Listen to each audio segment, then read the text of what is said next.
Hi beauties, welcome back to my channel, Beauty and Beyond. I am Z, your personal beauty consultant, and today we will be discussing the iconic Femme fatale. We'll be exploring the history, the iconic looks, and we will also discuss how this archetype is portrayed today. If you would like to support this channel so that I can continue making content like this, my Cash App is at the top of the screen. You can also join the Beauty and Beyond Queen's Haven Patreon, where you will get exclusive early access to videos like this and more.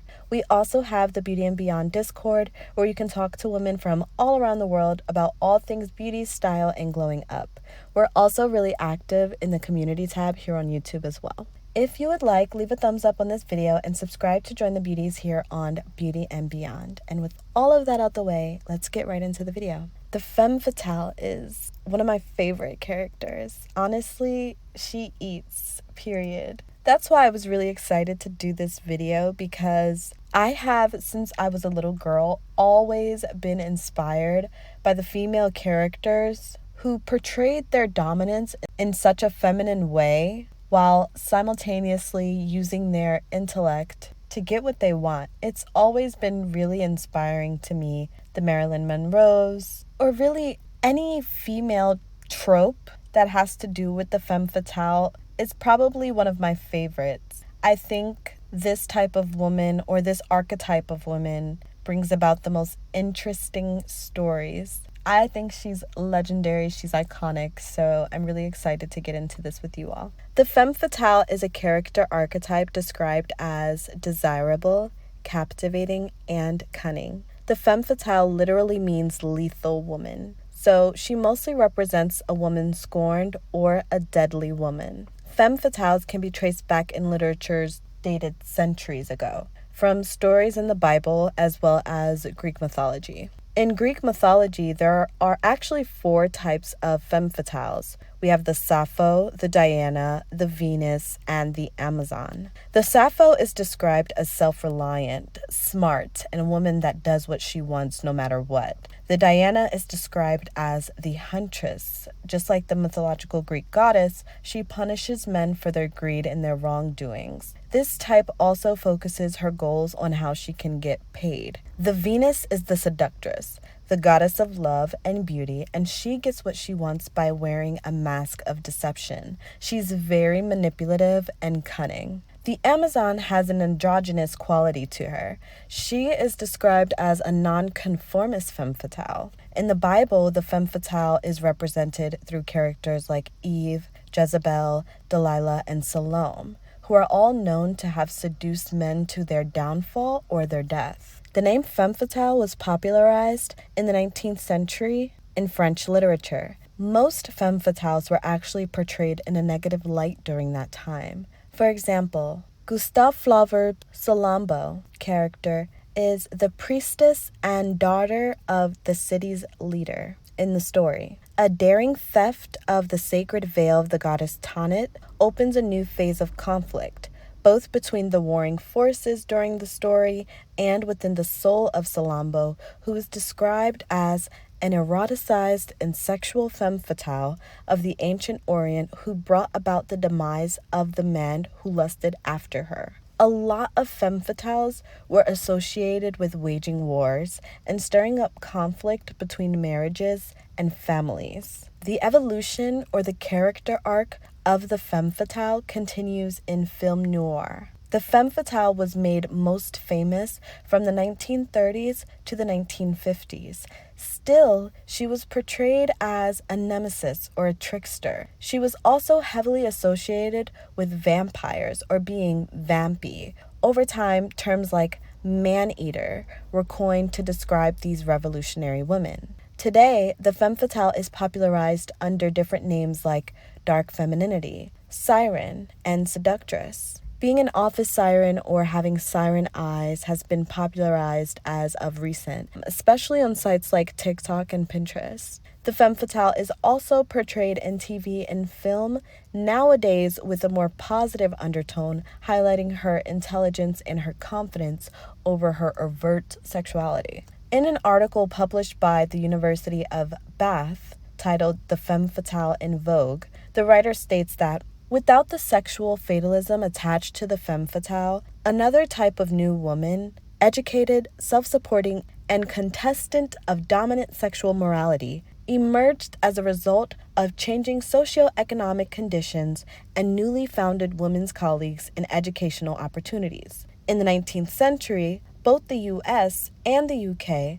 much like the femme fatale, the new woman disrupted the dominant ideology and traditional patriarchal norms in the relation to what women should be. It is therefore not surprising that in the popular imagination, these two powerful tropes overlapped and intertwined to produce a myriad of possibilities in relation to ideal femininity, new forms of femininity, and how these might be represented in media. In my opinion, the archetype of the femme fatale has been remixed in so many different ways, but I do think it is important that we analyze the difference between femme fatale characters written by men versus the ones written by women. And not surprisingly, most femme fatale characters in TV and film are written by men, with the exception of Amy Doon from Gone Girl, who was a character written by Gillian Flynn, who also wrote the original novel of Gone Girl. We also have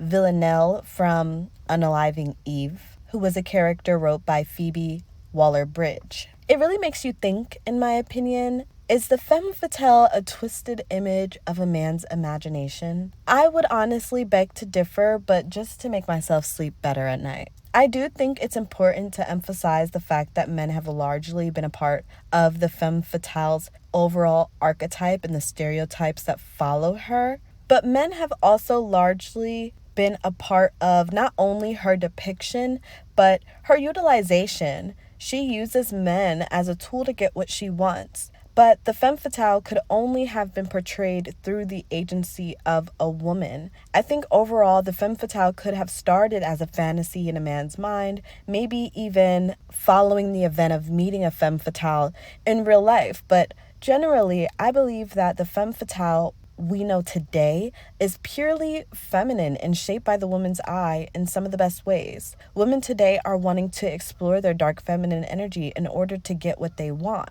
because it actually works. I think the tropes of these characters are mostly masculine though, and from a masculine point of view of this woman was this way, and so her fate is that she ends up unalived. But what I think is more interesting than all of that is how a woman feels when she is playing these femme fatale roles. When a woman is playing a femme fatale, for example, Sharon Stone, who played Catherine Trammell in Basic Instinct, spoke about the physical demands of the role and the challenge of portraying a character who is both seductive and dangerous at the same time. Also, Rosamund Pike, who played Amy Doon in Gone Girl, discussed the complexity of the character and the importance of finding a way to make her more compelling overall, even though her actions were mostly manipulative. A lot of the women who are portrayed in these films emphasize the empowerment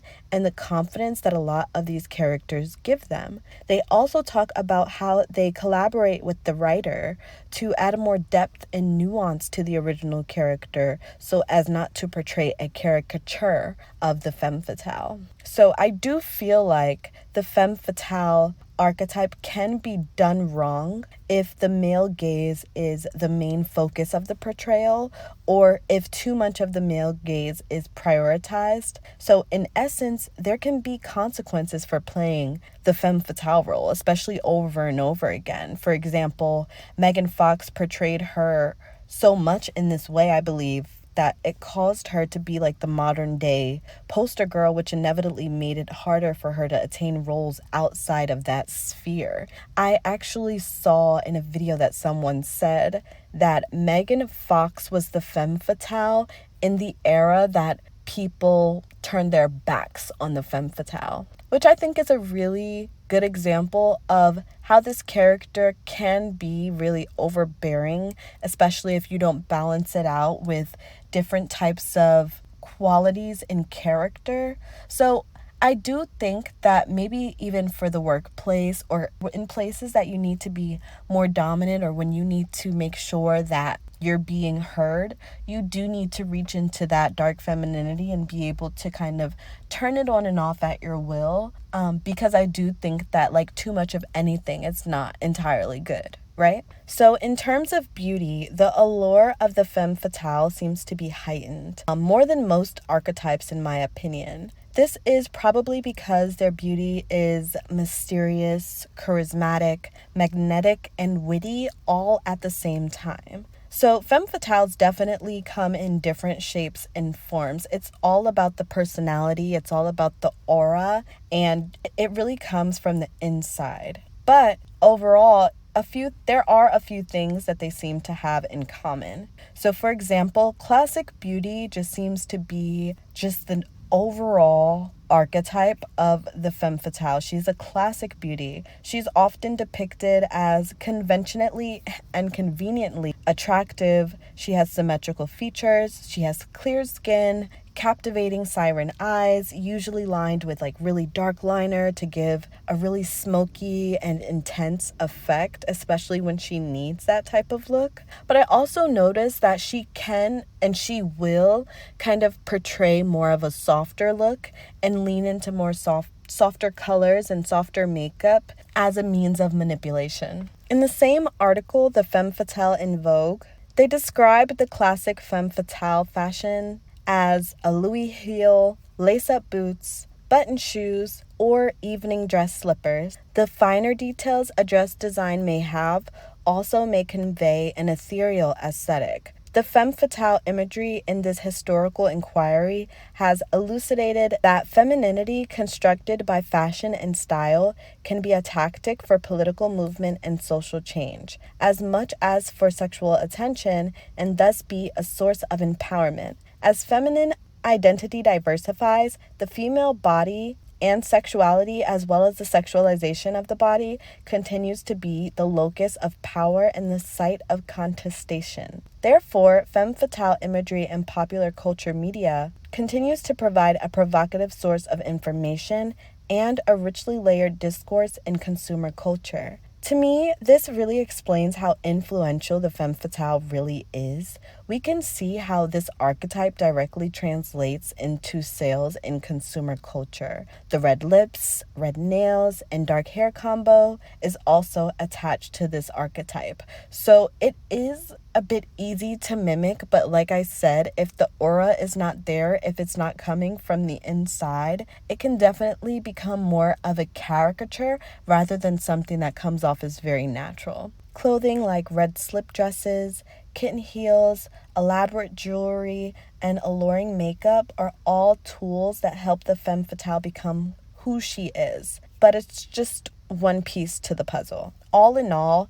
this kind of beauty in the portrayal of femme fatales has a direct relationship to power and influence, not only in the industries, but socially and economically as well. Overall, I like to think of the femme fatale as someone who is forward-thinking, charming, and self-determined. She isn't shy, and she is always thinking or planning. And that's really all I have for you today. What do you think of the femme fatale archetype, and what type of femme fatale do you think you are? Let me know down in the comments below.